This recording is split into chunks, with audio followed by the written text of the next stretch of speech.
Olá, bem-vindos a este Deep Dive. Hoje a gente tem um tema, olha, que mexe com muita gente, né? Guarda compartilhada no Brasil. Eita, tema bom. Pois é, e vamos mergulhar nisso com base num artigo bem provocador do Geraldo Luiz Costa Júnior, que se chama A Falácia da Situação Fática. Esse artigo dá o que falar, realmente. Dá mesmo.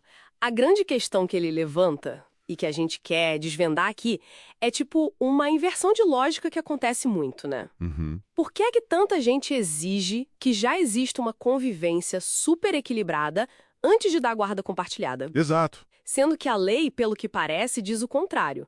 O artigo argumenta que o direito existe para corrigir a injustiça, sabe? E não para ser só um espelho dela. Vamos tentar entender isso melhor? Exatamente. O ponto central é esse mesmo. A lei da guarda compartilhada, ela foi criada para ser a regra, né? Pensando no melhor interesse da criança.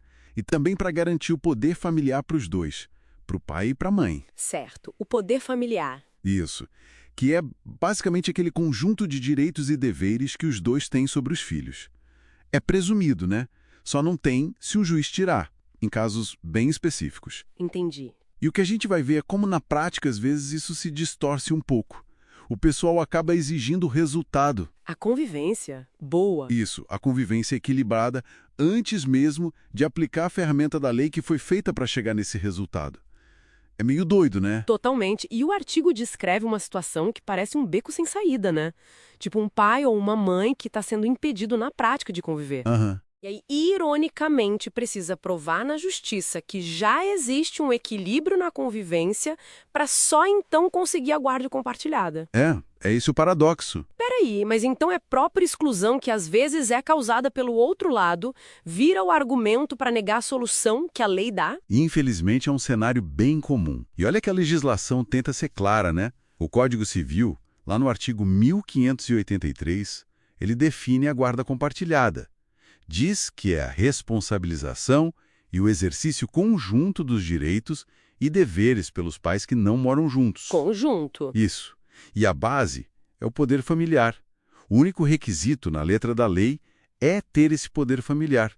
Não fala nada de precisar ter harmonia prévia, convivência perfeita, nada disso. Tá claro. E tem mais. O artigo 1584, parágrafo 2º, complementa: na guarda compartilhada, o tempo de convívio tem que ser dividido de forma equilibrada. Ah, então, a convivência equilibrada é uma consequência? Exatamente. É uma consequência que a lei manda ter depois que se estabelece a guarda compartilhada.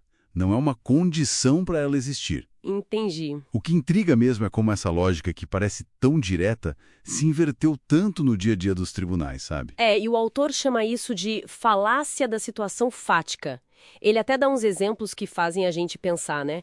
Tipo, negar a guarda compartilhada porque os pais moram longe. Uhum. Mas a guarda compartilhada não seria justamente o jeito de organizar essa convivência, mesmo com a distância? Pois é. Deveria ser a ferramenta para isso. Ou então, quando definem um tal de lar de referência, mas de um jeito que acaba impedindo o convívio equilibrado.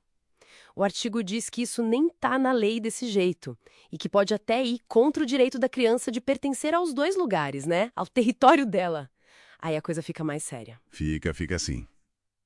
E aí o artigo traz um termo bem forte: cativação familiar. Cativação familiar.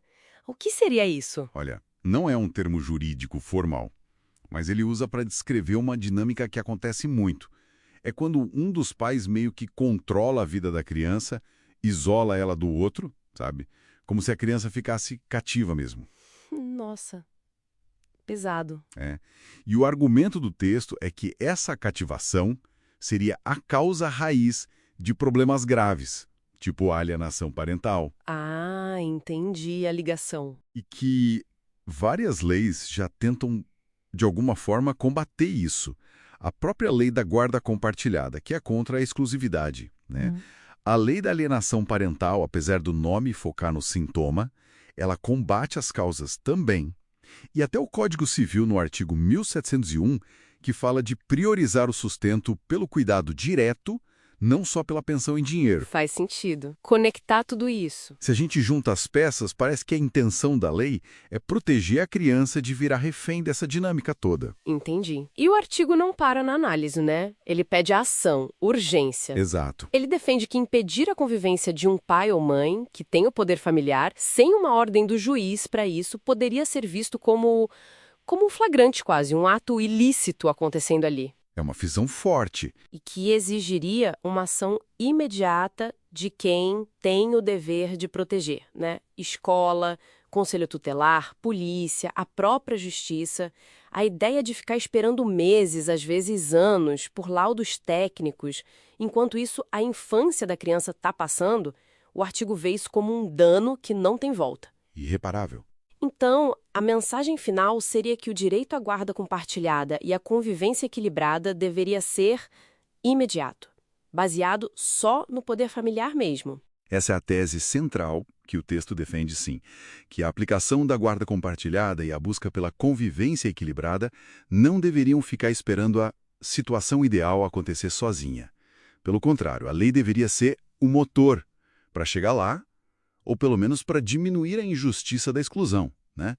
Tudo com base nesse direito fundamental que pais e filhos têm de conviver. Então, acho que a grande lição deste deep dive é essa. A guarda compartilhada, no Brasil, pela lei, não depende de uma convivência equilibrada que já exista. Não é um prêmio, né? Não é um prêmio. É, na verdade, a ferramenta legal criada para estabelecer essa convivência. O único requisito é o poder familiar, que, via de regra, todo pai e toda mãe tem. O direito, nesse caso, é para ser proativo, para mudar a realidade que está injusta. Exatamente. E fica aqui uma reflexão final, né? Uma provocação que o texto deixa no ar. Manda aí.